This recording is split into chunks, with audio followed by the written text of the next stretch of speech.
Welcome to this explainer. Look, if you've always thought the universe played by strict, logical, predictable rules, well, get ready to have your entire perspective shifted.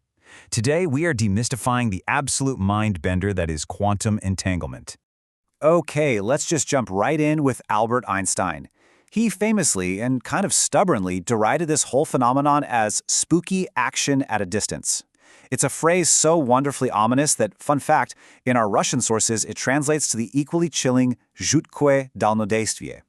It perfectly sets the stage for his deep skepticism. He just couldn't wrap his head around the idea that two objects could instantly affect each other across the universe without any actual physical signal passing between them. I mean, it sounds like magic, right? And that brings up a massive, honestly kind of uncomfortable question for physics. Was Einstein fundamentally wrong about reality? This is basically the ultimate scientific detective story. We are looking at the very real possibility that the absolute greatest mind in modern physics might have been completely 100% mistaken about how the universe operates at its core. Now, this mystery wasn't just solved overnight. Generations of brilliant physicists painstakingly chipped away at this exact puzzle. It all started way back with Einstein, Podolsky, and Rosen proposing the EPR paradox in 1935. Then we get Bell's theorem in 1964, fast forward to the critical loophole-free tests in 2015, and finally culminating in a Nobel Prize in 2022. It is just a stunning journey of scientific persistence. Section 1. Albert Einstein's Spooky Mystery, the Battle for a Deterministic Universe.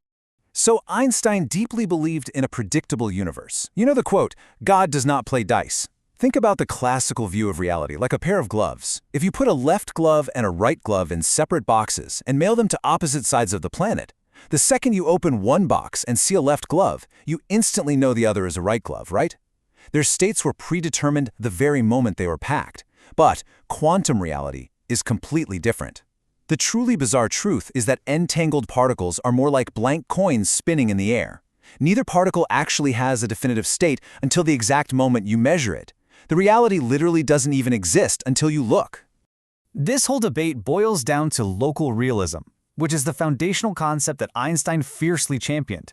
It combines two pretty intuitive ideas. First, realism, which just means the universe exists objectively. Objects have definite properties whether we're actively looking at them or not. And second, local, meaning information absolutely cannot travel faster than the speed of light. Einstein firmly believed the universe had to obey both of these rules. No exceptions. Section 2. Bell's theorem changes everything. The 1964 breakthrough.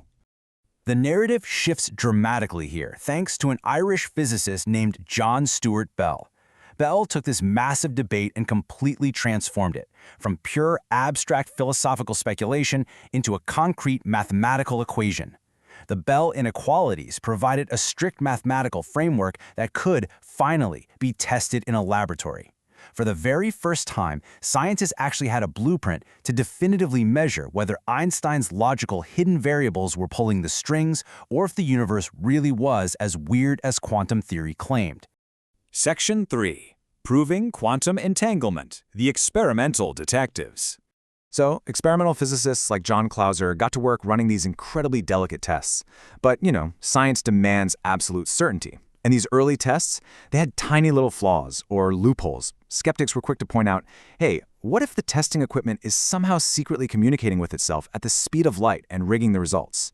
To shut that down, Alan Aspect started closing these loopholes in the early 90s by literally changing the measurement settings on the machines while the particles were mid-flight. Just wild stuff.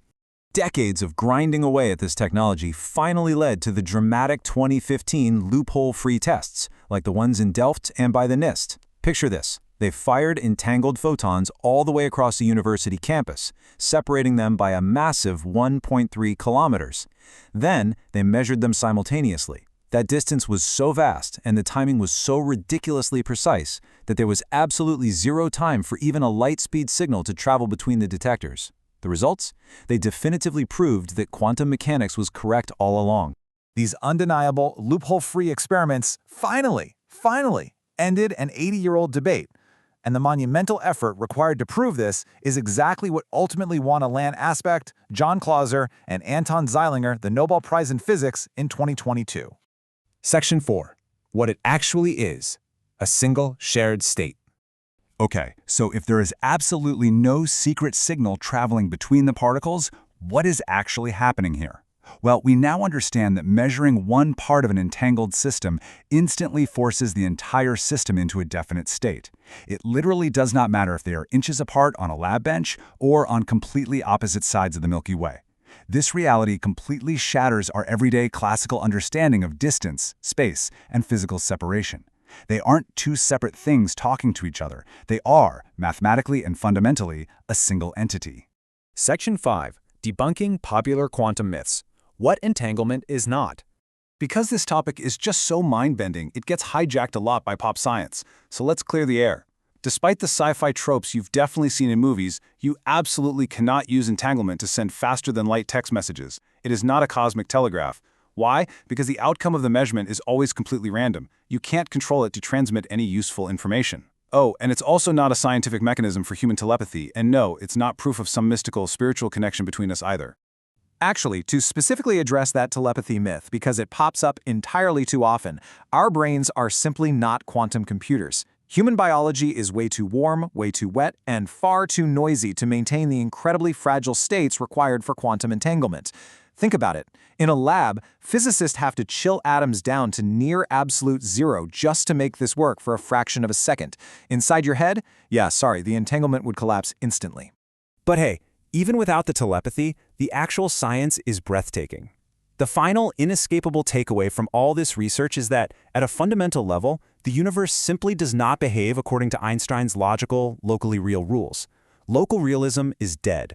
The universe is fundamentally quantum, and it's interconnected in ways our classical human brains really struggle to visualize. So I'm going to leave you with this thought to ponder long after this explainer ends.